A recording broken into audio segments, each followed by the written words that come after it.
গণঅভ্যুত্থানে বিতাড়িত আওয়ামী লীগ আবার ফিরে আসতে পারে যেভাবে।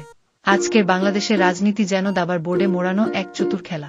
বিএনপি, জামায়াত, এনসিপি, ইসলামী আন্দোলন, এই দলগুলোর মধ্যে সম্পর্ক এখন জটিল থেকে জটিলতর। আর এই সুযোগেই কি আবারও আওয়ামী লীগের ফিরে আসা সম্ভব? ভারতের মাধ্যমে আন্তর্জাতিক মহলে যদি ভালো ভাবমূর্তি তৈরিতে সফলতা আসে, তবে বর্তমান সরকারের উপরে চাপ বৃদ্ধি পাবে। বিএনপি জামায়াতের দূরত্বে দোদুল্যমান ভোটার। বাংলাদেশের রাজনীতিতে এক সময় বিএনপি জামায়াত জোট ছিল একটি বিশাল শক্তি, কিন্তু আজ সেই জোট নেই। আর তাই একটি বড় অংশের ভোটার এখন দোদুল্যমান, তারা জানে না কাকে ভোট দিবে। এই ভ্যাকুয়ামেই সুযোগ পাচ্ছে আওয়ামী লীগ। জামায়াতের উত্থান ও বিএনপির অস্থিরতা। জামায়াত ইসলামী সম্প্রতি দুটি বিশাল জনসভা করেছে, আর তাতেই বিএনপির কপালে চিন্তার ভাঁজ।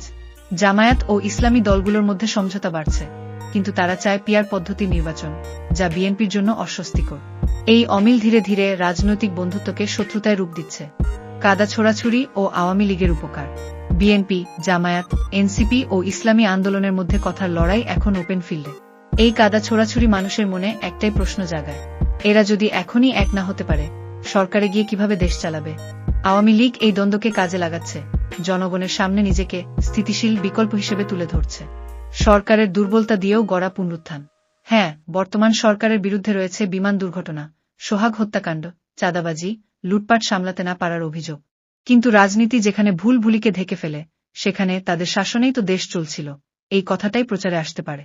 ভিন্নপথের বিরোধ প্রকাণ্ড হলে জনগণ ভাবতে পারে, আগে যেভাবে ছিলাম তাই ভালো ছিল। উপসংহার: রাজনীতিতে চূড়ান্ত বলে কিছু নেই। আওয়ামী লীগ হয়তো এখন জনরোষে আছে, কিন্তু তাদের অভিজ্ঞতা, সংগঠন কাঠামো, মাঠের দখল ও বিপক্ষের বিভক্তি, এই চারটি জিনিসই হতে পারে আবারও ফিরে আসার সোপান। সঠিক বার্তা, কৌশলী মিত্রতা আর নিজের ভুল স্বীকার করে এক নতুন রূপে ফিরলে আওয়ামী লীগ আবারও চমকে দিতে পারে পুরো দেশকে।